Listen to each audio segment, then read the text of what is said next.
precioso. A mí me gustan los días así fríos, a pesar de que he estado viendo noticias de personas que viven para el sur, ¿no? Y están con un frío de 60 grados que se están muriendo.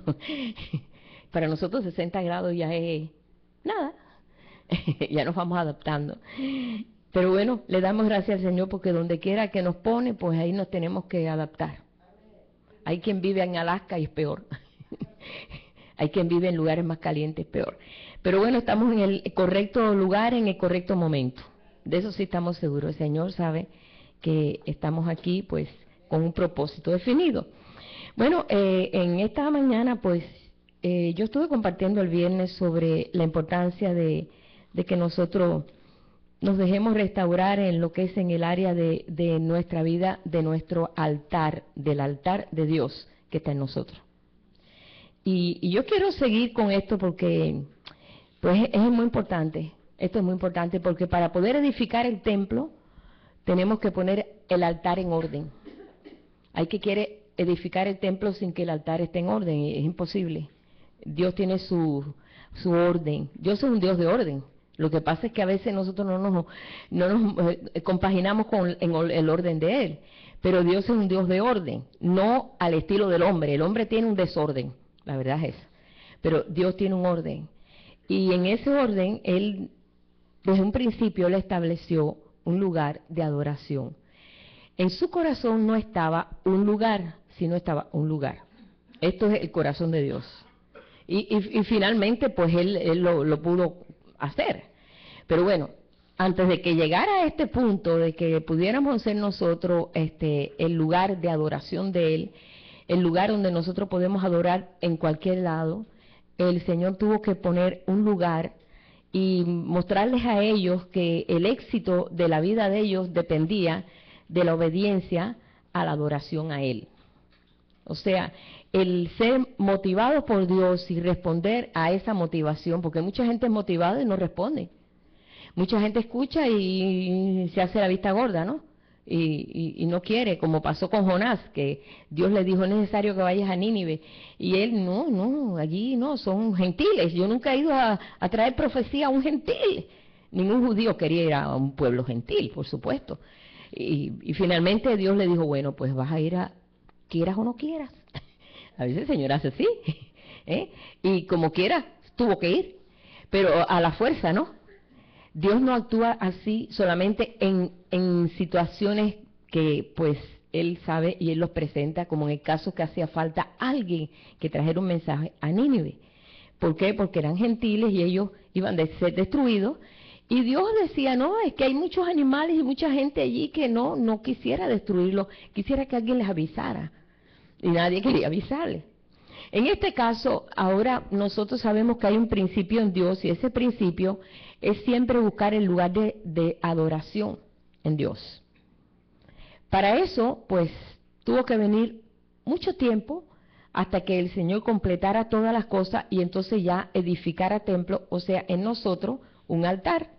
Y ya nosotros podemos adorar a Dios en cualquier circunstancia, en cualquier momento, en cualquier situación, no como antes, que ellos tenían un orden, tenía que ser un altar de piedras y no podía ser un altar donde se levantara ningún instrumento de hierro ni nada, tenía que ser un altar de piedras y ellos tenían que presentar porque la piedra habla de la perpetuidad, es algo perpetuo, algo que nunca termina. Entonces ellos tenían que hacer eso para que Dios abriera el camino y demostrara, y entonces en medio de ese fuego el Señor pues muchas veces les hablaba. Entonces era muy importante para ellos hacer esto. Y lo vemos nosotros desde el principio cuando Abel presentó un sacrificio a Dios. O sea que esto fue un principio de Dios cuando Dios lo planeó y puede ser que se lo pasó a Adán. No sé, no habla así en ese aspecto, pero sí se habla de que Abel presentó un excelente sacrificio a Dios y esto causó un celo en su hermano y su hermano lo mató. O sea que se derramó sangre a través de una envidia o pues se sintió celos de su hermano que había alcanzado el favor de Dios y él no. Pero él no dio un excelente sacrificio, pero el Señor había mostrado que tenía que ser a través de la sangre. Y aquel dijo, no, a través de la verdura. y le trajo muchas cosas de su campo. A Dios no le agradó eso. A Dios le agradó la ofrenda de Abel. Bueno, ahí comenzó desde Génesis al principio. Después vemos nosotros que esto continuó y después vemos a Abraham, que Abraham inmediatamente y dice que Abraham fue sacado y donde dice, detrás de los dioses te saqué, porque donde él estaba, donde él vivía, allí se adoraban a otros dioses. Pero él escuchó la voz de Dios, siendo él una herencia, venía directamente esa herencia a través de Adán. Él es uno que vino a través de Adán. Y él oyó la voz de Dios que le dijo, sal de tu tierra y tu parentela. Y él salió inmediatamente, que salió y plantó su tienda, él hizo un altar. Porque él necesitaba ser guiado, porque era algo nuevo, era un recorrido nuevo. Es como nosotros que cuando conocemos al Señor le decimos, Señor, ¿y ahora cómo camino? ¿Y ahora qué tengo que hacer? ¿Qué debo hacer? ¿Cómo debo hablar? ¿Cómo debo andar? Y empezamos a caminar como un bebé, como un niño chiquito, porque empezamos a andar en el Espíritu, como el Señor nos enseña. Poquito a poquito vamos aprendiendo. Y Abraham necesitaba esa orientación y lo encontraba buscando a Dios en un lugar de adoración. Y él escogía el lugar donde él plantaba, él hacía su altar, y vemos nosotros que él hizo varios altares. Creo que hizo como 4 altares, 4 o 5 altares, no recuerdo exactamente cuánto, pero fue como unos 4 altares que hizo él. Y en medio de todo eso, que él tenía que hacer todo esto, Dios le fue ampliando la visión. La primera cosa que le dijo en la primera ofrenda que dio a su altar, al altar de Dios, el Señor solamente le dijo, esta tierra te la daré. No le dijo mucho, solamente le dijo, la tierra donde estás te la daré. Confórmate con esa palabra. Y pues está bien. Pues él siguió. Y fue a otro lugar, y donde quiera que él estacionaba su tienda, él inmediatamente, primeramente, hacía un altar a Dios y buscaba la conexión. Porque él sabía que a través de esa conexión todo iba a funcionar bien. Ya después entonces le fue ampliando y le dice ya en la segunda, en la tercera, ya le empieza a decir, bueno, ahora te voy a dar mucha gente que van a heredar, no solamente tú, va a ser aquellos que van a salir de ti, van a heredar esta tierra. Nadie había salido de él, no tenían hijos. Pero siempre Dios te avisa y te dice cosas que tú no tienes ojos para verlo. Cuando el Señor dice, yo soy tu sanador, y tú dices, me duele todo, pero tienes que creerlo, porque por fe andamos, no por vista. No esperes a que ya estés completamente bien para decir, Dios es mi sanador. Yo sé que esto es como un reto, esto es un reto, porque tú estás diciendo algo que tú todavía no lo estás viendo. Pero así pasó con Abraham. Hasta la 4ª vez que subió al monte para dar la ofrenda más fuerte que tuvo que dar, que fue a su hijo, que fue el altar más dolido. Y no creo que le haya dolido en ese aspecto, pero sí, le dolió. Pero como él le daba a Dios lo más excelente, mientras más caminaba y mientras más ponía un altar a Dios, más excelente era la ofrenda. Pero esta vez se le pasó la mano al Señor y le dijo, no, dame tu hijo, esa es la más excelente que yo quiero, esta. Y él no titubeó, dice que no titubeó. Y le presentó al hijo. Y ahí fue donde se abrió las compuertas de todas las profecías que Dios puso sobre Abraham. Y le dijo, mira, fíjate, por cuanto no has rehusado tu hijo, tu único, el hijo que tú amas, que tú me has dado a mí, lo más apreciado, te bendeciré. Y saldrán de tus lomos mucha gente, como las estrellas del cielo. Empieza a hablarle. Y te voy a añadir algo más. Toda esa descendencia que va a salir de ti va a estar cautiva también. 400 años va a estar cautiva. Le cuenta todo. Le cuenta cosas de 400 años allá. Y comienza a ampliarle la visión a través de esa ofrenda. Y finalmente, claro, sabemos en la historia que no tiene que dar el hijo. O sea, que vemos que el amor de Dios es tan grande que a medida que tú caminas, como Él quiere que tú camines, Él va ampliando y te va mostrando cosas. Como a veces decimos, Señor, gracias porque me pudiste usar como Nora pudo ser usada con ese anciano. Y gracias cuando sentimos que somos un instrumento de Dios, que somos una vasija y puede fluir en nosotros el Espíritu de Dios, nos sentimos como satisfechos. Nos sentimos como que Ay, gracias, Padre, sentimos una satisfacción, ya comemos. Es como Jesús cuando habló con la samaritana, que dijo, no, pues ya, yo sentía que había comido. Mi comida es hacer la voluntad del Padre. Era lo que sintió ahí el Señor. Pero bueno, cuando nosotros hablamos de edificar ese altar, y yo mirando realmente que todos esos grandes hombres de Dios, y ahí vamos a ver nosotros que hay es que encontramos en todas las escrituras que toda esa gente fueron exitosos porque ellos no perdían la conexión con Dios. Ahí lo vemos en la historia, quitando por ejemplo de Saúl, no se habla tanto de que Saúl hacía mucho sacrificio a Dios, no se habla de eso, no se habla. Pero ahí vemos que Jacob hizo sacrificio a Dios. Ahí vemos que Isaac, Jacob, vemos que David presenta el sacrificio a Dios, pero no vemos que Saúl, el sacrificio que presenta a Dios no le gustó, porque no lo hizo de corazón. Y por eso es tan importante hacer las cosas de corazón.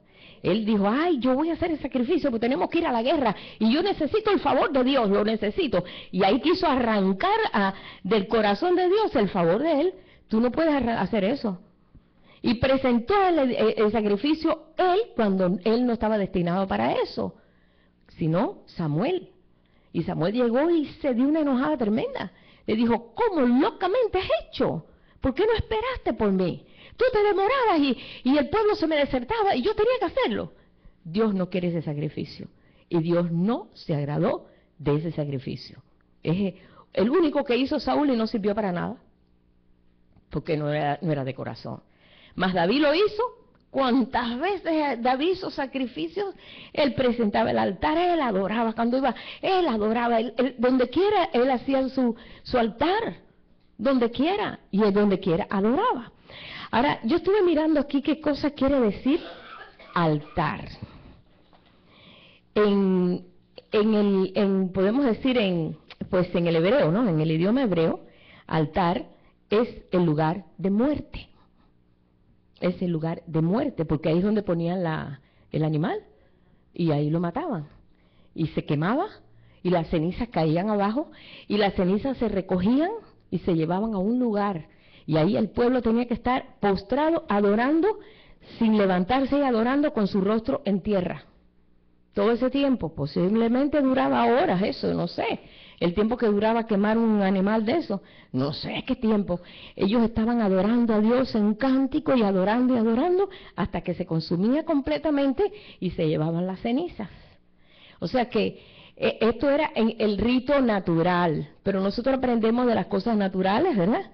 Y más que el Señor ha puesto muchas cosas naturales para nosotros aplicarle, entonces ahorita en lo espiritual. Cuando el altar se edificaba con el propósito de que Dios fuera reconocido, recordado, venerado, tomado en cuenta, reconociendo que de Él era todo, cuando ellos iban allí sabían que todo había sido hecho por Él y para Él. Estaban ellos conscientes de la deidad de Dios. Dios es Dios. Dios es el Dios de la tierra, es el Dios de los cielos. Él llena todo completamente. Ellos estaban conscientes de todo esto. Y esto era importante, porque no se puede edificar un templo si no se tiene este entendimiento. No se puede. Y esto fue lo que realmente pasó cuando el pueblo de Dios, pues pasó lo que pasó, le dieron las espaldas a Dios, y entonces Dios levantó a aquellos enemigos, entre ese Nabucodonosor, o sea, vinieron la gente de Babilonia, y se los llevó cautivos 70 años para que ellos aprendieran y valoraran la presencia de Dios en medio de ellos, porque ellos eran un pueblo seleccionado para que fueran ellos el vehículo donde iba a venir el Mesías a través de ellos. Y ellos iban a ser pues el pueblo único de sobre toda la tierra, cuyo Dios era Dios, el Dios verdadero. Entonces tenía que ser un pueblo pasado por muchas pruebas y pasado por un colador en donde ellos pasaran y fueran seleccionados como verdaderos adoradores, como verdaderos obedientes, y cuántas cosas realmente Dios demandaba del pueblo de Israel. Pero como le dieron las espaldas a Dios y perdieron el propósito, Dios los entregó a Babilonia. Babilonia quiere decir confusión. Los dejó que se confundieran. Y allá se los arrastraron tomaron completamente Jerusalén, quemaron el templo, quemaron el muro, destruyeron todo, que ahí lo puedes encontrar en Segunda de Crónicas, capítulo 36, verso 14, donde ahí te dice claramente lo que pasó. Dice, en el verso 14, dice, yo quiero leerlo para que nosotros nos adentremos en la historia y podamos saber qué pasó y qué es lo que pasa. Dice en el 14, yo quiero leer desde el 14 porque habla de hasta dónde llegó la iniquidad en el pueblo. Dice, también todos los principales sacerdotes y el pueblo aumentaron la iniquidad siguiendo todas las abominaciones de las naciones y contaminando la casa de Jehová, la cual había sido santificada en Jerusalén. La casa de Jehová, pues para ellos el templo era lo máximo. Recuerden ustedes que lo edificó Salomón y ellos era el lugar en que ellos pues traían las ofrendas, donde ellos se presentaban a Dios, donde ellos vivían por el templo, pero habían perdido la visión del lugar de adoración. Tenían el templo, pero de nada valía. Ellos andaban por su cuenta. Y Jehová, el Dios de sus padres, envió constantemente palabra a ellos por medio de sus mensajeros, porque Él tenía misericordia de su pueblo y de su habitación. Pero ellos hacían escarnio de los mensajeros de Dios y menospreciaban sus palabras, burlándose de sus profetas hasta que subió la ira de Jehová contra su pueblo y no hubo ya remedio. Dios les mandó mucho, ahí nosotros vemos realmente todo lo que sufrieron estos profetas trayendo un mensaje al pueblo y el pueblo más bien se burlaba y a veces hasta los mataban. Sabemos que todos los profetas murieron en forma apedreados, matados, todos los profetas, porque no querían escuchar ellos. Por lo cual trajo contra ellos al rey de los caldeos, que mató a espada a sus jóvenes en la casa de su santuario, sin perdonar joven, ni doncella, anciano, ni decrépito. Todos los entregó en sus manos. Asimismo, todos los utensilios de la casa de Dios, grandes y chicos, los tesoros de la casa de Jehová y los tesoros de la casa del rey y de sus príncipes, todo lo llevó a Babilonia. Y quemaron la casa de Dios y rompieron el muro de Jerusalén y consumieron a fuego todos sus palacios y destruyeron todos sus objetos deseables. Los que escaparon de la espada fueron llevados cautivos a Babilonia y fueron siervos de él y de sus hijos hasta que vino el reino de los persas, para que se cumpliese la palabra de Jehová por boca de Jeremías, hasta que la tierra hubo gozado de reposo, porque todo el tiempo de su asolamiento reposó hasta que los 70 años fueran cumplidos.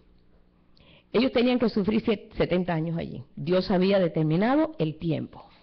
¿Para qué? Para exterminar completamente el pensamiento negativo de ellos que tenían contaminado con otros pueblos. Algo muy parecido a lo que está pasando ahora. Ahora, hermano, bueno, hay cosas que uno se está enterando y uno le duele tanto el corazón. Pastores homosexuales que ahora aceptan que eso es normal. Hermano, todas esas abominaciones de las naciones.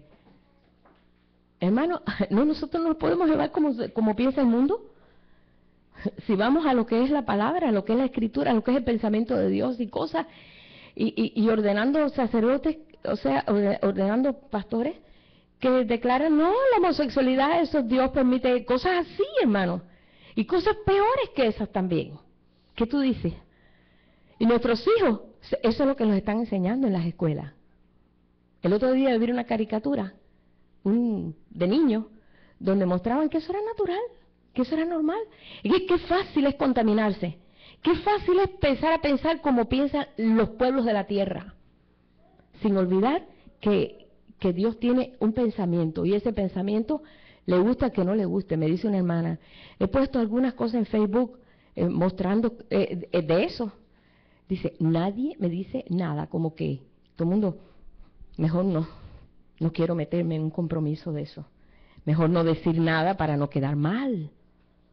Hermano, los profetas quedaban mal siempre. Quedaban mal con los pueblos de la tierra, no con aquellos que amaban a Dios. Entonces, cosas así son fuertes, pero las estamos viviendo ahorita nosotros. Hay tantas cosas que lo ven tan natural y tan normal, porque nos hemos contaminado con los pueblos de la tierra. Y vivimos como los pueblos de la tierra. Dios no está de acuerdo con eso. Y yo lo estoy mirando en esto. Todo lo que pasó del pueblo fue que se hicieron a una al pensamiento de lo que pensaban los demás. Pues no, donde piensa la gente, pues ahí voy yo. Como dice, donde va Vicente va la gente. Si todo el mundo piensa así, es que eso es lo que es correcto. No, hermano. Jeremías pensaba diferente a todo el pueblo. Entonces todo el mundo decía, Jeremías, ¿cómo tú vas a traer la verdad si todo el mundo estamos pensando contrario a ti? Y Jeremías era el único que traía la verdad. Pero esto tiene un valor y tiene un precio. Ellos sufrieron una cautividad, 70 años fueron cautivos, enterrados en un pueblo, allí como pues sin nación, sufriendo y deseando volver otra vez a su Jerusalén, a su templo, a su culto, y comenzaron a anhelar esas cosas. Y después de 70 años Dios despierta, comienza a despertarlo, porque Dios es el que despierta. Él puso sueño en Adán y él es el que lo despertó. Y cuando lo despertó, Adán tenía una compañera, ¿ve? Y una compañera idónea. O sea que el Señor tiene la facilidad de hacer esto. Dice que cuando pasan los 70 años, el Señor, me imagino que cuando veía Jerusalén estaba desolada, todos los edificios, todo quemado, todo destrozado, los muros derrumbados, allí lo que habían fieras, animales, vivían ahí en medio de aquello, y quizás alguien ahí de los pobres, ¿no? Vivían, porque dice que había algunos allí, morando allí, vivían ahí como podían, porque era una ciudad muerta. Dios despierta el espíritu de Ciro. Ciro, les voy a hablar aquí en Ciro porque habla mucho de las profecías de Ciro, como le dice Ciro mi siervo. Ciro mi siervo. Ciro fue un hombre que su abuelo era rey, pero como su abuelo era rey tenía miedo que le quitaran el trono, mandó a matar a su nieto Ciro. Me metí ayer en la historia, porque yo dije, déjame ver de quién sale este Ciro, porque Dios habla mucho de él. Y él entonces fue enviado para no matarlo, aquel hombre no quería matar a aquel niño, y lo llevó al campo donde había unos pastores, donde esos pastores cuidaban de las ovejas, y ahí se crió. Por eso el Señor le llama pastor de ovejas, Ciro. Y ahí lo crió, pero él era de la dinastía real. Cuando ya se hizo grande y ya tuvo conciencia de que él podía ser rey, entonces él tomó fuerza, y tumbó al que era el abuelo, y tumbó toda esa dictadura que había allí, en esa nación que no era una nación de Dios. Y vino a ser el Señor de toda la tierra, porque él tomó hasta la India. Pero era un hombre que halló gracia en todas esas naciones y todos los pueblos lo veían como, wow, qué tremendo rey. Era un rey muy justo. Bueno, para lo que son las naciones, era muy justo y respetaba a los dioses de cada nación. Tú sabes, cada nación tiene diferentes dioses. Entonces los arrasaba. Él decía, quédense con ellos y ustedes, yo no me voy a meter en eso, solamente que ustedes... Y vino a hallar gracia en muchas naciones. Dice que llegó a reinar hasta en la India. Le llamaron el rey de toda la tierra. Pero como Dios tiene acceso a los corazones de todos, porque Dios es el que pone rey y quita reyes, no somos nosotros. Nosotros quizá vamos a las elecciones y sacamos, pero Dios es el que permite. Y Dios es el que permite que esté y que no esté.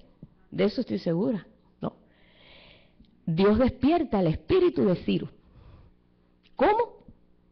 Pero un buen día Ciro, teniendo allí tantos miles, que realmente que lo que salieron fueron como 50,000 para Jerusalén, teniendo tantos miles allí en ese pueblo, en Babilonia, que ya él era el rey, se despertó en él un deseo de que se edificara Jerusalén, el pueblo que era de esta gente.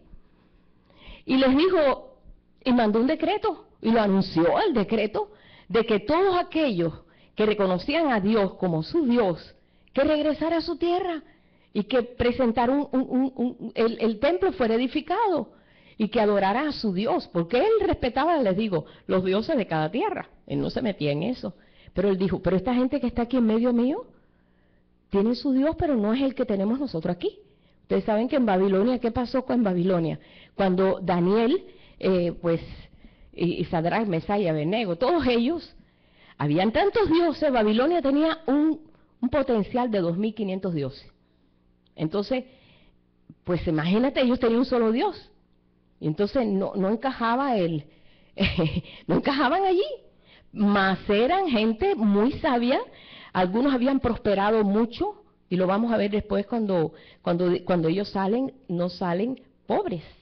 Dios los había prosperado aún allí en ese cautiverio, porque ellos empezaron a tener ese deseo de regresar a su tierra y volverse el pueblo de Dios, y no darle las espaldas a Dios.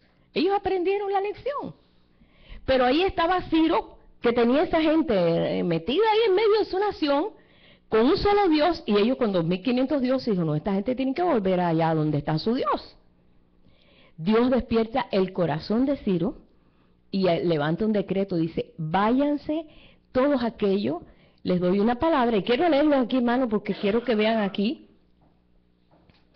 en el mismo verso, el mismo capítulo que estamos leyendo, en el verso 22, capítulo 36, segunda de Crónicas, dice, mas al primer año de Ciro, rey de los persas, para que se cumpliese la palabra de Jehová por boca de Jeremías, ya que Jeremías había dicho esto, Jehová despertó el espíritu de Ciro, rey de los persas, el cual hizo pregonar de palabra y también por escrito por todo su reino, diciendo, así dice Ciro, rey de los persas, Jehová el Dios de los cielos me ha dado todos los reinos de la tierra. Sí los tenía. Y él reconocía que el Dios de los cielos le había dado todo eso. Y él me ha mandado que le edifique casa en Jerusalén, que está en Judá, quien haya entre vosotros de todo su pueblo, sea Jehová su Dios con él, y suba, y da la palabra. Imagínate, aquellos cautivos 70 años, casi 2 generaciones cautivos en Babilonia, dijeron, esta es la oportunidad que Dios tiene, pero Dios también tuvo que despertar el espíritu de aquellos, porque si nuestro espíritu no se despierta al mandato de Dios, en balde es. Y vamos a leer, seguimos ahí a la otra hoja, está Esdras, capítulo 1. Y voy a leerlo otra vez, capítulo 1, Esdras, verso 1, dice, en el primer año de Ciro, rey de Persia, para que se cumpliese la palabra de Jehová por boca de Jeremías, despertó Jehová el espíritu de Ciro, rey de Persia, el cual hizo pregonar de palabra y también por escrito por todo su reino, diciendo, así ha dicho Ciro, rey de Persia, Jehová el Dios de los ejércitos me ha dado todos los reinos de la tierra y me ha mandado que le edifique casa en Jerusalén que está en Judá. Quien haya entre vosotros de su pueblo, sea Dios con él y suba a Jerusalén que está en Judá y edifique la casa a Jehová Dios de Israel, entre paréntesis, él es el Dios, la cual está en Jerusalén, y a todo el que haya quedado en cualquier lugar donde more, ayúdenle los hombres de su lugar con plata, oro, bienes y ganado, además de ofrendas voluntarias para la casa de Dios, la cual está en Jerusalén. Da un decreto, Dios usa a este hombre. Inmediatamente tiene que despertar el espíritu de 50,000 gentes, en los cuales pues entonces se levantaron los jefes de las casas paternas de Judá y de Benjamín y los sacerdotes y levitas y todos aquellos cuyo espíritu despertó Dios. Dios es el único que puede despertar nuestro espíritu. Sus espíritus estaban más dormidos que no sé qué. Por eso nosotros vemos aquí que es hora de nosotros despertarnos del largo sueño. Y voy a hablar un poquito del despertar, antes de seguir ahí. Yo creo que nos va a tomar un poquito esto, pero vamos a estar hablando sobre esto. En Job 36, versos 10 al 11 dice, despierta él, además, el oído de ellos para la corrección. El Señor puede despertar el oído de nosotros para corregirnos. Y nosotros nos decimos, está mal, no debo hacer esto. Es el Espíritu de Dios que te está despertando. Para corrección, Dios te despierta. Dice, y les dice que se conviertan de la iniquidad, y si oyeren y les sirvieren, acabarán sus días en bienestar y sus años en dicha. Y hay una serie de historias en las Escrituras que vemos al Señor despertando y motivando a su pueblo a hacer algo. Es el único que lo puede hacer. Él es el que llama del oriente al occidente para que nosotros respondamos. En Isaías 50, verso 4, dice, Jehová el Señor me dio lengua de sabios para saber hablar palabras al cansado, despertará mañana tras mañana, despertará mi oído, para que oiga como los sabios. Jehová el Señor me abrió el oído. El Señor es el que abre el oído. Y yo no fui rebelde ni me volví atrás, porque el asunto es que nosotros a veces escuchamos a Dios, pero no somos rebeldes. Porque Dios nos habla, Dios no es mudo. Y nos dio un oído exactamente al oído de Él. Hemos sido hechos a su imagen y semejanza. Si Él tiene oído, dice, ¿quién dio el oído al hombre? Él. ¿Acaso nosotros no lo vimos cuando Jesús caminó por las calles de Jerusalén y caminó por las calles de Belén, por todas las calles que Él caminó? Que abrió oídos de sordos. Lo hizo en lo natural, pero en lo espiritual Él lo hace. Y abrió ojos a los ciegos. Y habló y reaccionaron a aquello. Unos obedecieron, otros no. ¿Por qué? Porque podemos ser rebeldes al mandato de Él. Eso ya es cuestión ya mía, eso es cuestión de nosotros. Ya, Dice, no fui rebelde ni me volví atrás. Y mira, hermano, aunque tú estés podrido en pecado, mira, Lázaro podrido lo despertó. Así que a veces decimos, no hay remedio, ¿qué va? Este no tiene remedio. A veces nosotros decimos, ese, ni Dios lo perdona. ¿Verdad que nosotros, no, yo siempre oí, ese no tiene perdón de Dios? Yo siempre oí eso a mi abuela, a mi mamá, de todo el mundo. Es una expresión muy española, ¿no? Ese no tiene ni perdón de Dios. Sí tiene perdón de Dios, no importa qué categoría de pecado sea, pero en Dios siempre está el perdonar, pero siempre tenemos que escuchar. Así que Él es el que nos despierta para eso. Pero si tú te vas ahí al Nuevo Testamento, porque mucha gente dice, sí, pero eso es el Antiguo Testamento, pero no, vamos al Nuevo Testamento también. ¿Cómo despertaba el espíritu de los hombres? Por ejemplo, el apóstol Pedro, vamos a poner. Segunda de Pedro 1:13 dice, pues tengo por justo, en tanto que estoy en este cuerpo, el despertarles con amonestación. Cuando viene una amonestación, ¿tú reaccionas?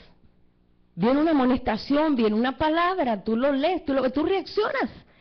Y es el Espíritu de Dios que te está hablando, aunque sea por lo que sea quien sea. Porque nosotros pensamos, no, pero tiene que ser un sacerdote. No, hermano, el Señor te puede hablar hasta por tu hijo, hasta por las noticias, por donde sea. Porque de Él es todo. De Él es la tierra y su plenitud, todo es de Él. Así que te puede hablar y te puede motivar de todas las formas. En 2 de Pedro, capítulo 3, verso 1, también dice, amado, esta es la segunda carta que escribo, y en ambos despierto con exhortación vuestro limpio entendimiento. Por eso es que el apóstol Pablo les exhortaba y les hablaba y les decía, por eso el Señor nos exhorta, nos habla. Cuando nos habla no pensamos, bueno, pero me lo dijo la hermana Alma, pero me lo dijo el hermano Richard, pero lo dijo la hermana Samero. No, hermano, es el Señor. Pues si nosotros estamos siempre viendo carne y sangre, más nunca vamos a estar nosotros viendo a Dios. Sí. A veces te lo dice alguien que ni siquiera, ni como el rey Ciro, a lo mejor el vecino de al lado, te dice algo que te impacta, y Dios te habla a través de, no habló a través de un gallo, a través de un burro. Señor, hermano, tenemos que conocer la soberanía de Dios en medio de todo. Y no hacer tanta acepción de personas, porque nosotros hacemos mucha acepción de personas. Tenemos que ver el currículum de la persona para ver si está bien con Dios. Y decimos, no, esa persona no está bien con Dios, esa palabra no puede venir de Dios. Si te tocó y te impactó, es que vino de Dios. Y ahí tómala, comienza a caminar en esa verdad. Bueno, ya estamos seguros que es el Señor quien nos despierta. De eso sí quiero, de esto estamos seguros. Si Él es el mismo que despertó a Ciro y despertó a unos 50,000 gentes, entre ellos habían 200 cantores, pero déjenme decirlo, no que despertó a 50,000 gente que no tenían propósito, no, ahí habían sacerdotes, habían levitas, habían cantores, habían porteros de las puertas, habían guardadores del templo, no había nada, pero Dios ya había preparado su gente. Y ahí van los porteros, iban todos, pero no había templo, no había nada, no había Jerusalén, todo estaba destruido, pero ya Dios tenía ya su equipo. ¿Por qué? Porque así actúa Él. Y a veces decimos, ay, yo estoy ya preparada y el Señor no me usa. Hermano, déjate usar en el momento donde estás. Porque a veces pensamos que todos somos llamados a ser misioneros para África. No, hermano, así no es. Dios puede llamar para África, Él te habla y te dice y tú vas, pero porque Juanito Pérez es misionero en África, yo no tengo que ser misionero en África. Y eso lo hemos visto muchas veces, gente que, una competencia, no, tengo que hacer lo que hace otro. No, haz lo que Dios te manda a hacer. ¿Sabes lo que Dios nada más le mandó a hacer a Abraham? Tener un hijo y no salir de Canaán. Mira qué ministerio de Abraham. Y Abraham lo cumplió. Y Dios lo puso en una categoría de decir, Abraham, mi amigo. Así con todas las palabras. Dice, Abraham, mi amigo. ¿Por qué? Porque hizo lo que todas las cosas que Dios le ponía y lo cumplió. No tuvo que hacer cosas estrambóticas, pero la fe en él tuvo que ser una prueba constante, hasta lograr un hijo en la vejez. Y de ese hijo salieron como las estrellas del cielo. Ese era todo su llamado. El llamado de Isaac, ¿sabe cuál fue? No salir de Canaán. No importara la circunstancia, no podía salir de la tierra prometida, porque ahí tenía que enraizarse.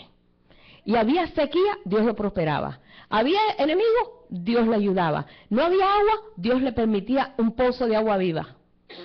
No había, todos los impedimentos que encontraba, Dios le resolvía. La mujer se casa con esta Rebeca y resulta que era estéril, Dios abre su matriz y le da de porrazo 2 niños a la vez, porque así es Dios. Pero le dijo, de aquí de Canaán, que no salga. Es más, y si traes a una esposa para mi hijo, le decía a Abraham, que sea de la familia, que venga con la misma visión. Y si no, no traigas ninguna esposa para mi hijo. Y mandó al siervo, que caminó el siervo, yo estuve anotando aquí, como 300 y pico de millas caminó, para poder encontrar allá, de donde ellos habían salido, por allá, por Ur de los Caldeos, por allá, para traer la esposa para el hijo. Y encontró exactamente la que Dios le tenía destinada, de su misma familia, para que tuviera la misma visión. Cuidaba mucho eso. Ese era el ministerio de él lo cuidó. Ahora, en todas estas cosas vemos que Dios equipa al pueblo y manda a 50,000 que habían sido cautivos, 70 años, sin culto, no sé cómo ellos buscaban a Dios, no sé. Pero ahí estaban los guardadores del templo, ahí estaban los cantores, los hijos de Asaf, o sea, todos aquellos que se habían preparado siempre para el canto, habían cantores y cantoras. Sí, porque en el pueblo de Israel no había tanta distinción que si esta es mujer o que no. Ahí todos participaban. Fueron cantores, en total unos 50,000 gente. Y no solamente iban gentes, toda esa gente que fueron motivadas porque Dios despertó el espíritu de ellos. No, hermano, llevaban camellos, llevaban burros, llevaban asnos. Ellos llevaron montones de ganado. Si no, léanse ahí Esdras, para que vean que ellos no fueron despoblados, decir, vamos a ver allí, a ver qué hacemos allí. No. Llegaron a Jerusalén cargados de oro, de plata, de todas las cosas, para edificar Jerusalén, que estaba quemada y destruida. ¿Por qué? Porque así el Señor nos equipa. El Señor equipa a su pueblo. Y tenía que hacer eso porque tenía que volver otra vez. Faltaban 400 años para que naciera Jesús. Y el Señor tenía que rápidamente preparar todas las cosas porque el Mesías iba a venir. El Mesías iba a venir. Y entonces ellos tenían que preparar todas las cosas y levantar el estándar de adoración de Dios allí, levantando el templo y todo lo que se iba a hacer allí. Como está haciendo ahora el Señor, levantando el pueblo para que el pueblo sea sólido en su relación con Dios. Por eso el Señor nos está llevando que tenemos que ser parte de esta restauración del altar de Dios. Si no se restaura el altar, no se va a restaurar el templo. Y lo primero que se restauró fue el altar. Cuando ellos regresan a edificar la casa, Dios le dice, el altar primero. Pero mira, están los muros caídos y está todo el templo quemado. El altar primero. Porque de nada valía que edificaran todo lo demás y descuidaran su relación con Dios. Que a veces eso ha pasado. A veces nos ocupamos tanto de esto y de esto que a veces ni tiempo hay ni siquiera de decir, Señor, gracias por este día. ¿Es verdad? ¿Por qué? Porque es así, nos roba el tiempo. Cuando el éxito de ellos era ese. Ellos restauran en el capítulo 3 de Esdras. Ellos restauran, dice, cuando llegó el mes séptimo, versículo 1, y estando los hijos de Israel ya establecidos en la ciudad, ellos llegaron y empezaron, alrededor de Israel, por ejemplo, alrededor de Jerusalén, como unas 6 kilómetros, está Belén. Está Belén. Samaria está también como a 4 kilómetros. Todo está rodeado de ciudades. Y ahí fueron ellos a habitar en todas esas ciudades que sí estaban paraditas, ¿no? No estaban destrozadas como estaba Jerusalén. Y ellos empezaron a habitar en todas esas ciudades, esperando en Dios cómo se iba a hacer la cosa. Entonces decidieron unirse toda esa gente, que nosotros los vamos a ver ahí cuando ustedes tengan tiempo ahí, léanlo para que ustedes vean todas las cosas que llevaron en el capítulo 1 y 2 de Esdras, ya saliendo de ese cautiverio, habiendo Dios despertado el espíritu de ellos para volver a Dios.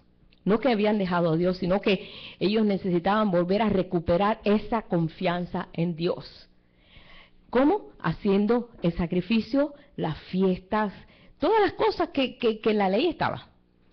Dice, cuando llegó el mes séptimo, estando los hijos de Israel ya establecidos en las ciudades, se juntó el pueblo como un solo hombre en Jerusalén. Entonces se levantaron Jesúa, hijo de Josadac, y sus hermanos, los sacerdotes, y Zorobabel, hijo de Salatiel, y sus hermanos, edificaron el altar del Dios de Israel para ofrecer sobre él holocaustos, como está escrito en la ley de Moisés, varón de Dios. Y colocaron el altar sobre su base porque tenían miedo de los pueblos de la tierra. Y ofrecieron sobre él holocaustos a Jehová, holocaustos por la mañana y por la tarde. Dios requería siempre que trajeran holocaustos por la mañana y por la tarde. El altar de Dios que después nosotros vemos en el tabernáculo, por ejemplo, el tabernáculo que está en ese cuadro, el fuego no se podía apagar nunca. Siempre tenía que estar encendido. Siempre el fuego tenía que estar encendido. Porque ellos presentaban ofrenda por la mañana y por la tarde. Era un requisito en la ley. Porque nosotros podemos ahora aplicarlo espiritualmente. Ahora nosotros sabemos que el altar no está afuera, porque a Jesús vino como cordero, fue inmolado sobre el altar, cumplió el pacto que tenía con Dios, y ya no se necesita un cordero natural, un animal natural, sino que vino el establecer ese altar en nosotros. El altar está en nosotros. El lugar de adoración está aquí. Este es el lugar donde nosotros tenemos conexión con Dios. Por eso aquella samaritana le decía, Señor, necesitamos saber exactamente cómo se debe adorar a Dios. Porque nosotros decimos que tiene que ser aquí en Samaria. Pero entonces ustedes dicen que no, que tiene que ser en Jerusalén. Pero nosotros, por lo regular, los samaritanos no eran asiduos a Jerusalén, no les gustaba mucho allí la cosa. Los judíos no ligaban con los samaritanos. Y entonces ellos inventaron ahí en Samaria y ahí tenían un lugar de adoración. Pero entonces estaban todos confundidos. Y el Señor le dijo, no va a ser así, de esa forma. Ahora es en espíritu y en verdad. Ni aquí ni allá, le dijo. Y Dios ha permitido, hermano, que hace unos 2000 años, sabemos nosotros que en el año, 70 después de Cristo, o sea, unos años después que Jesús resucita y pasa todo esto, Jerusalén fue destruida. O sea, todo el templo fue robado, destrozado, todo, hasta el día de hoy. Y allí en el año 638, por ahí, que llegaron aquella gente y edificaron un templo a Alá. Y se llama el templo de la roca. Sobre exactamente la explanada del templo de Salomón. Ahí está la explanada del templo de Salomón. Ellos hicieron su templo y ellos adoran a su Alá, ¿no? Mahoma y Alá y los musulmanes, y ellos no pueden adorar allí. Pero Dios lo permitió porque Jesús dijo, ya no es necesario. Este templo va a ser destruido, pero yo edificaré uno en 3 días. ¿Recuerdan ustedes? Y ellos no entendieron ese lenguaje que Jesús dijo, destruir el templo y en 3 días lo reedifico. Y ellos, pero si en 46 años se hizo este templo y tú vas a decir que en 3 días lo reedificas. ¿Cómo puede ser eso? Porque ellos no podían entender espiritualmente. Pero el Señor estaba estableciendo un orden perfecto, un orden espiritual. Ahora somos nosotros el templo de Dios. Por eso Dios no ha permitido, y por eso ellos allí sufren, porque ellos quisieran volar esa mezquita, porque están en mero lugar. Dentro de la mezquita hay una piedra. Dice, en esa piedra, ese fue el altar donde Abraham inmoló a su hijo Ismael. Ellos dicen eso, los árabes, ¿no? Pero el pueblo de Israel dice, no, allí fue donde fue sacrificado, que no se llegó a sacrificar, Isaac. Y es una piedra redonda grande que ahí cuando tú entras ahí tú la puedes ver allá abajo. Y entonces están peleando por la piedra esa, cuando nosotros realmente sabemos que el altar de Dios está en nosotros. Y es una lucha entre lo natural y lo espiritual. Pero el Señor estableció un orden espiritual. Pero ¿qué pasa? A veces nosotros no le damos atención a ese altar que está puesto en nosotros. Cuando ellos le ponían todo el orden a ese altar. Ahí vemos a Elías, cómo Elías puso las 12 piedras, ahí puso agua y clamó al Dios, que el único Dios que había sobre la tierra, y Dios respondió con fuego y quemó el holocausto y secó el agua y todo. ¿Por qué? Porque así era como había sido establecido. Tú eres testimonio de Dios, somos testimonio de Dios, somos templo de Dios, pero si el altar de Dios no tiene la atención requerida, hermano, venimos a hacer un templo pues destruido como el templo de Jerusalén, donde no hay expresión de Dios. El templo debe tener expresión de Dios. En los días cuando fue tomado esta situación, ese pueblo fue llevado cautivo a Babilonia, Ezequiel comenzó a hablarles, a decirles, ¿cómo es posible que estén en esta situación cuando ya hasta el candelero se apagó? ¿Se había hasta apagado el candelero? Ellos no le echaban ni aceite, ellos no le importaba si el altar de... no. Ellos empezaron a descuidar el templo porque descuidaron el altar, descuidaron su relación con Dios. Y Ezequiel, todo el libro de Ezequiel, tú vas a ver un Ezequiel sufriendo porque nadie le creía. Y lloraba con los cautivos, con aquellos, decía, ¿cómo es posible que llegaron a esta situación ustedes por haber descuidado el altar de Dios? Y él sufrió. Ezequiel fue un hombre, un profeta tremendo, que tuvo que pasar por situaciones increíbles allí, en ese libro de Ezequiel. Cuando puedan leerlo, hermanos, hay cosas que no se pueden entender porque le llaman el libro, el Ezequiel le llaman el Apocalipsis del Antiguo Testamento. Ezequiel y Daniel, así le llaman, pero dice cosas muy profundas y espirituales, que él veía cómo estaba en la situación del pueblo, pero el pueblo estaba ciego, no entendía. ¿Por qué? Porque somos muy arrastrados por el espíritu del mundo con mucha facilidad, y a ellos les pasó igual, la misma situación. Bueno, viendo todo esto, que pasó, quiero que leamos aquí en el Salmo. David, para mí David es realmente un ejemplo muy grande de un hombre muy ocupado, porque posiblemente David estaba más ocupado que todos nosotros. David tenía un trabajo full time, overtime, super time. Yo no sé cómo él rendía, porque ese hombre tenía un trabajo increíble, aparte de ser guerrero, aparte de tener las estrategias de Dios, aparte de dedicarse a buscar su búsqueda de Dios, aparte de dirigir toda la situación del reino, las luchas que tenía con los diferentes... Bueno, todo eso que pasó David, pero era un hombre que estaba siempre en training, siempre estaba entrenado en lo que estaba. Pero si vamos al Salmo 43, verso 4, vas a ver... Estando él en una situación crítica, porque ese salmo lo escribió en una situación crítica, dice, entraré al altar de mi Dios, entraré. ¿Cómo puedes entrar tú al altar de Dios? ¿Te vas a quemar? Si tú entras al altar de tu Dios, ¿tú te vas a hacer ahí un barbecue? ¿Tú te vas a quemar? ¿Tú te vas a hacer ceniza? Entraré al altar de mi Dios, al Dios de mi alegría. Dice, y de mi gozo. y le alabaré con arpa, oh Dios, Dios mío. Dios, Dios mío, entraré a tu altar.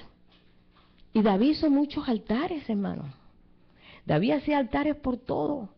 Cuando veía que Dios se enojaba, una vez que contó y quiso censar al pueblo, él quiso censar al pueblo porque dijo, quiero saber cuánta cantidad de gente tengo en mi ejército.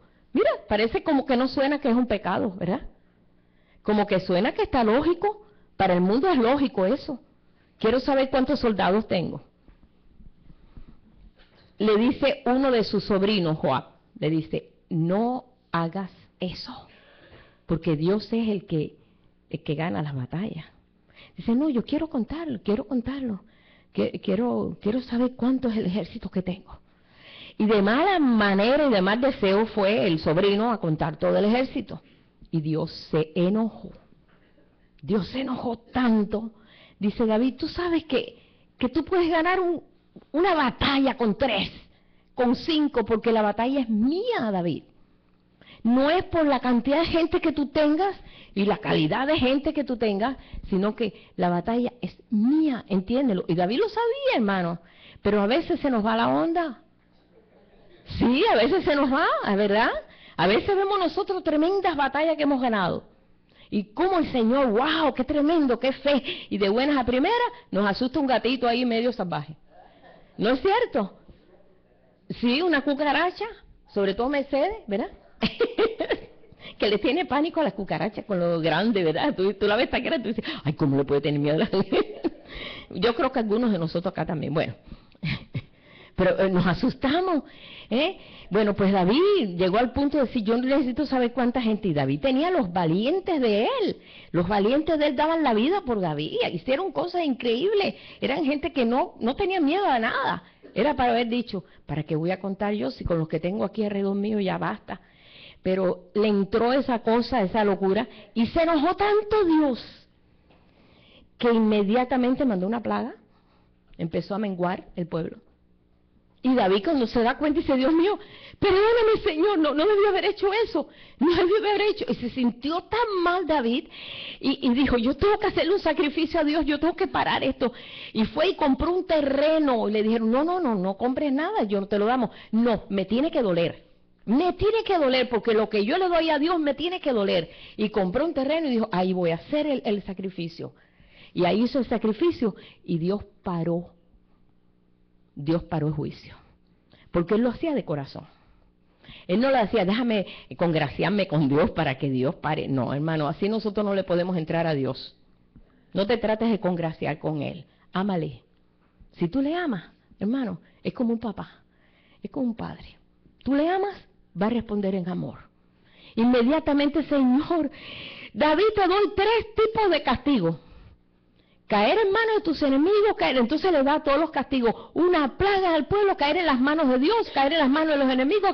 Dice, caer en las manos de Dios, porque yo sé que tú eres un Dios de misericordia. Como él lo conocía, prefiero caer en tus manos que caer en las manos del enemigo. Señor, que caiga en tus manos. Y cayó en sus manos. Y comenzó el Señor a menguar el pueblo, una plaga. Inmediatamente que empieza ese sacrificio ahí, clamando y llorando, vio como aquel ángel enviado paró su espada y no siguió matando. ¿Ve? Es tan importante que nosotros, que esa conexión no la rompamos, hermano.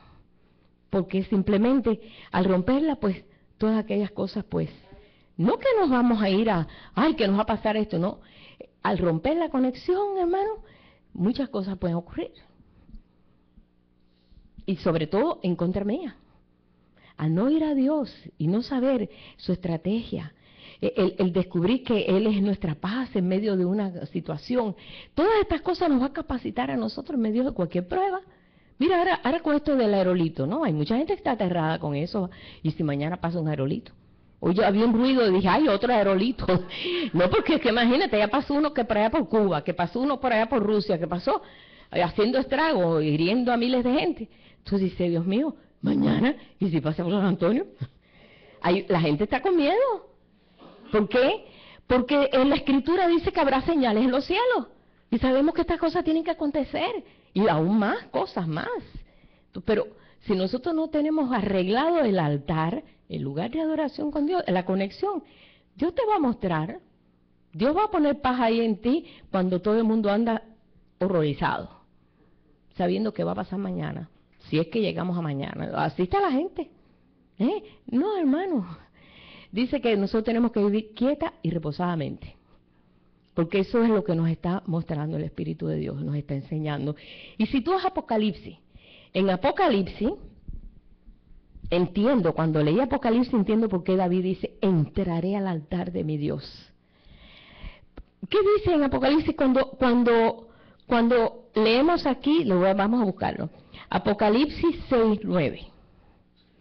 Dice, vi bajo el altar las almas de los que habían sido muertos por causa de la palabra de Dios y por el testimonio que tenían.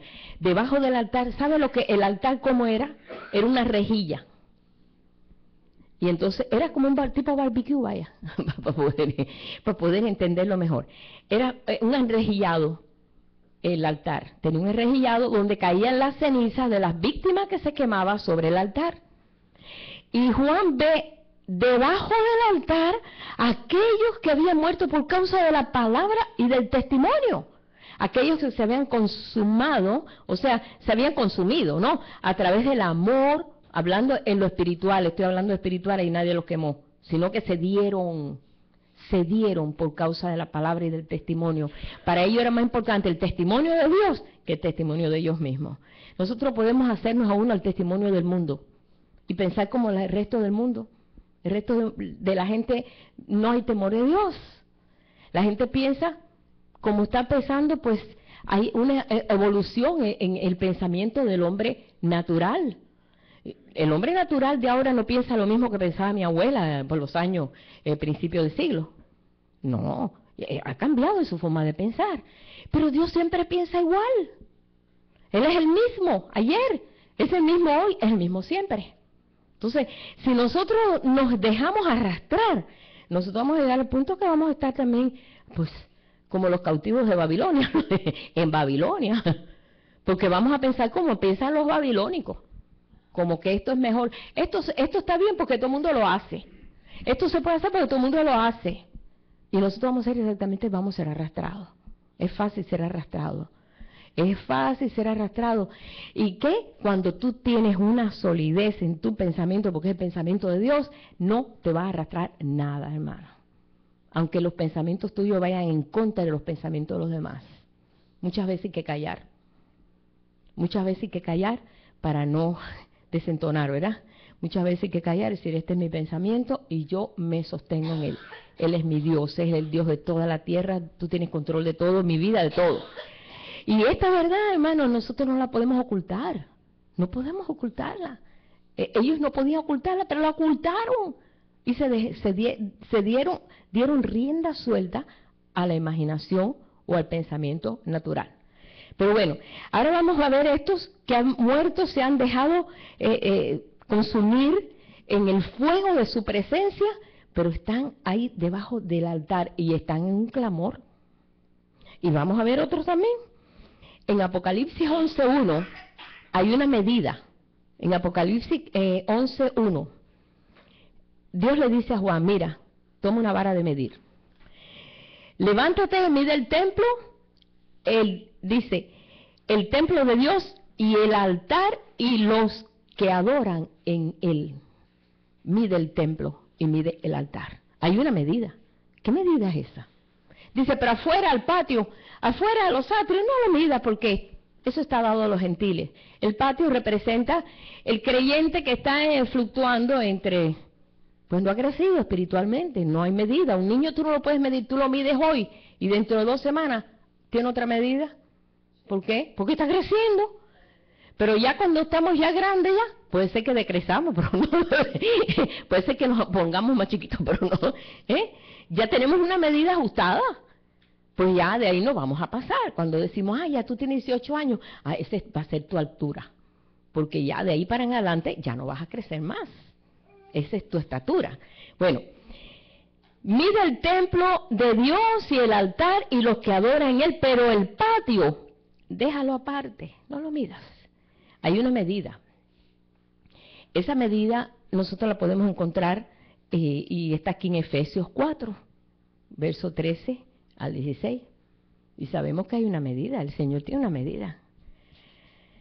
Dice, hasta que todos lleguemos a la unidad de la fe y del conocimiento del Hijo de Dios, a un varón perfecto, a la medida de la estatura de la plenitud de Cristo. La medida de la plenitud de Cristo. ¿No lo dice el Señor? Dice, les he dejado mis huellas para que las sigan. O sea que el Señor nos ha puesto un reto delante tremendo. Pero qué glorioso. Porque no somos los primeros, hermano. No somos los primeros. Ahí nosotros podemos ver un hall, como dice, el hall de la fe. Cómo aquellos alcanzaron una estatura espiritual en un tiempo que todavía pues no había un conocimiento tan grande como hay ahora. Ahí vemos al apóstol Pablo, ahí vemos el hermano Esteban, ahí vemos tantos creyentes que pasaron por este camino y alcanzaron una estatura espiritual en un tiempo que es para que nosotros digamos, wow, Señor, cómo ellos lo alcanzaron y todavía yo aquí estoy batallando aquí en Babilonia, dando vuelta en Babilonia. Dice, para que ya no seamos niños titubeantes. O niños fluctuantes, ¿qué quiere decir? Titubeantes, que andamos, ay sí, no, yo creo que sí, ay no, yo creo que no. Estoy un ratito aquí en el cielo y un ratito acá en la tierra. Bueno, no, ahora no. No, porque es que la tierra está mejor. No, porque el cielo nos da garantía. Y así estamos, eso fluctuar, ¿ves? Estar así. Bueno, no sé, a lo mejor sí, no, pero a lo mejor no. Así en esa situación dice, para que no andemos ya fluctuando. Dice, llevados por doquiera de todo viento de doctrina, que por maniobras de hombre tratan de engañar y emplean con astucias las trampas del error. Sino que siguiendo la verdad en amor, crezcamos en todo en aquel que es la cabeza. Esto es Cristo. Para que no estemos ya titubeando. Dios está buscando un pueblo que se mantenga firme en medio de lo que Él ha establecido. Porque Él es un orden, Dios tiene un orden, Él es el mismo. A mí me impactó, yo no sé si a usted le impactó, pero a mí me impactó cuando ese versículo, yo soy el mismo, ayer, hoy y siempre. A mí eso hace más de 40 años, a mí me impactó ese versículo. Lo había leído 400 veces. Pero un buen día, como que, ¿qué?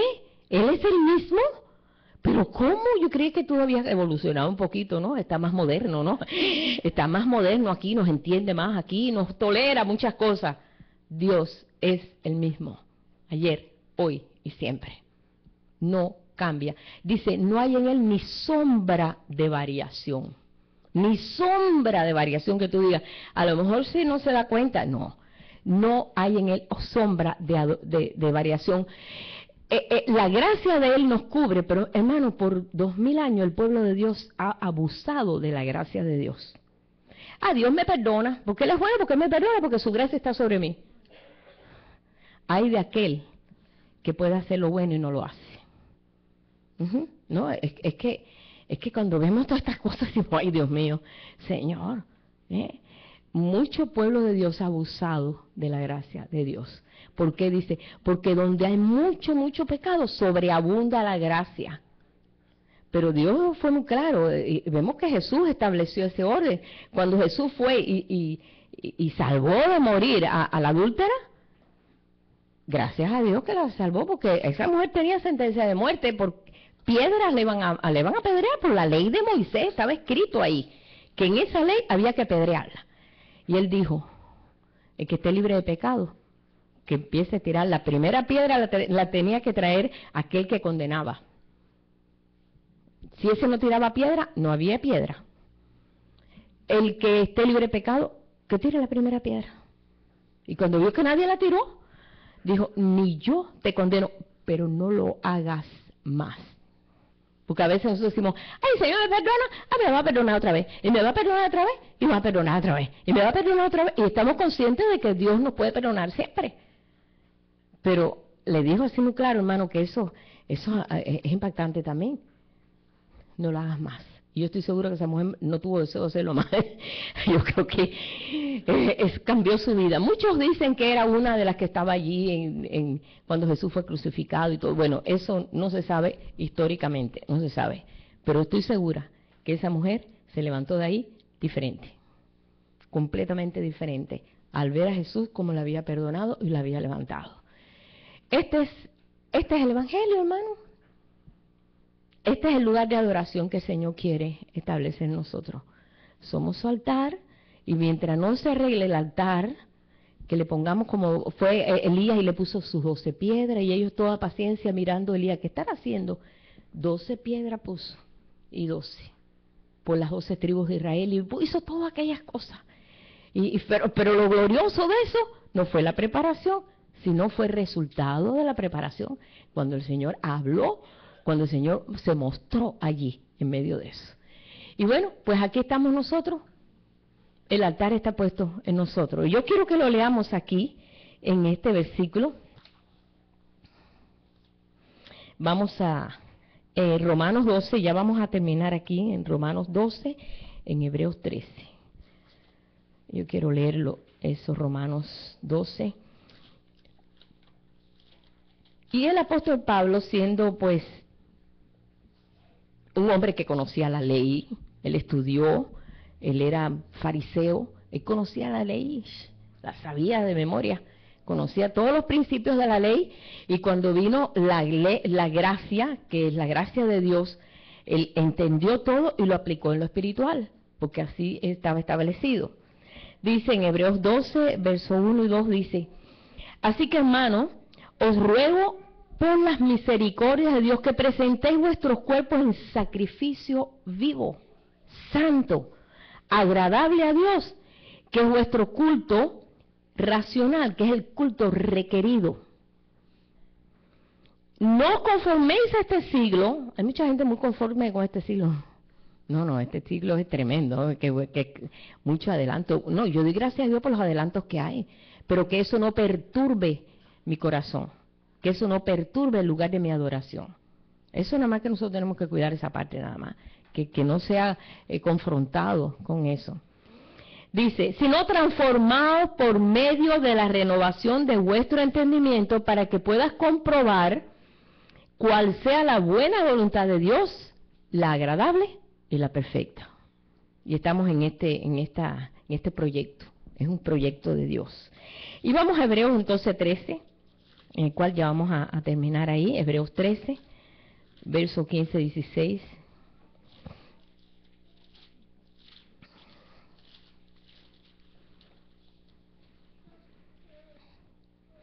Así que, ofrezcamos siempre a Dios, por medio de Él, por medio de Jesucristo, sacrificio de alabanza. Es decir, fruto de labios que confiesa su nombre. Y de hacer bien y de ayuda mutua, no os olvidéis, porque de tales sacrificios se agrada Dios. De la ayuda mutua, fíjate, es un sacrificio sin dejar la conexión con Dios. Porque hay mucha gente que hace obras muy buenas, pero con Dios no tiene ni comunicación, lo hace porque quiere hacer cosas buenas.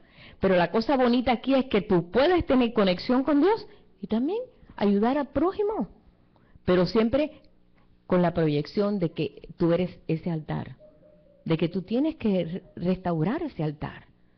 Si no lo has tenido restaurado, bueno, pues es hora, es hora. Dice, el tiempo apremia y el tiempo se acerca. Y estamos viviendo ese tiempo.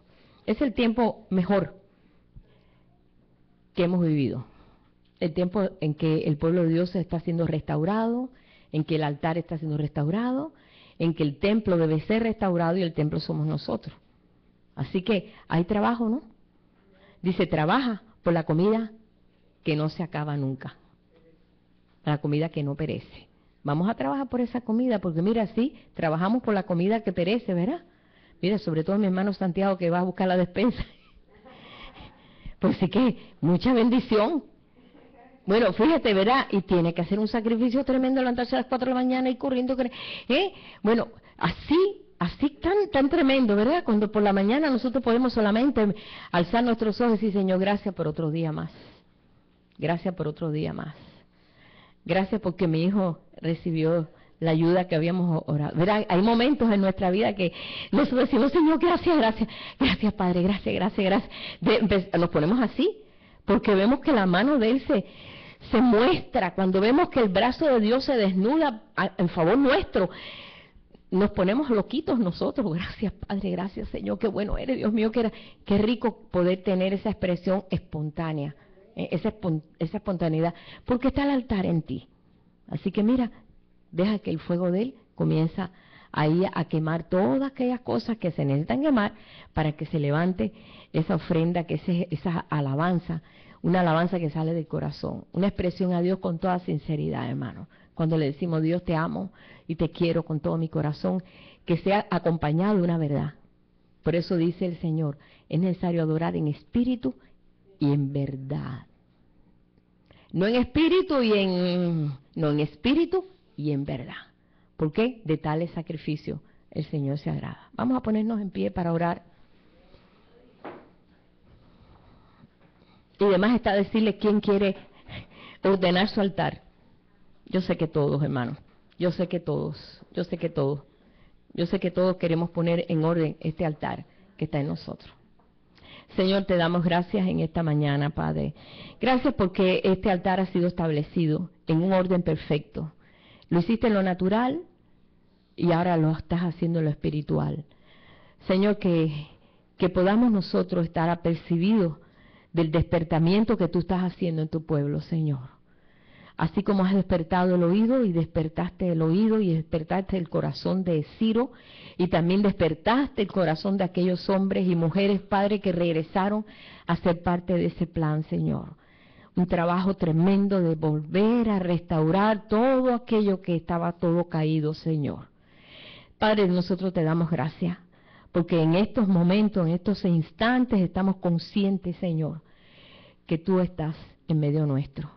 Y que este templo tiene que estar completamente equipado con todo lo que tú, Señor, has establecido. Permite, Padre, que en este tiempo no demos las espaldas, como lo dieron aquellos, Señor, y fueron llevados a Babilonia, fueron llevados a confusión, movidos por todo viento de doctrina, Señor, movidos por toda estrategia de los hombres que hacen para destruir completamente el plan tuyo. Que ahora, Señor, eso no pase. Yo te pido en este día, Señor, que tu pueblo reconozca, Señor, el amor tan grande con que tú nos has amado y el proyecto tan grande que tú estás haciendo para que se complete el plan perfecto, Señor. Nosotros te damos gracias, Padre. Estamos bendiciendo tu obra, estamos bendiciendo el fruto de tus manos, Señor. Nosotros somos ese fruto de tus manos. Pero inmediatamente, Señor, nosotros estamos entendiendo que hay un fruto que también tiene que ser elaborado en nosotros. Y yo te pido en este día que abramos nuestros ojos, que abramos nuestros oídos y nuestro corazón, Señor, al reto tuyo. Porque te amamos, Señor, con todo nuestro corazón, con toda nuestra alma y con toda nuestra fuerza. Gracias, Jesús, te damos, Padre. Aleluya. Gloria al Señor. Amén.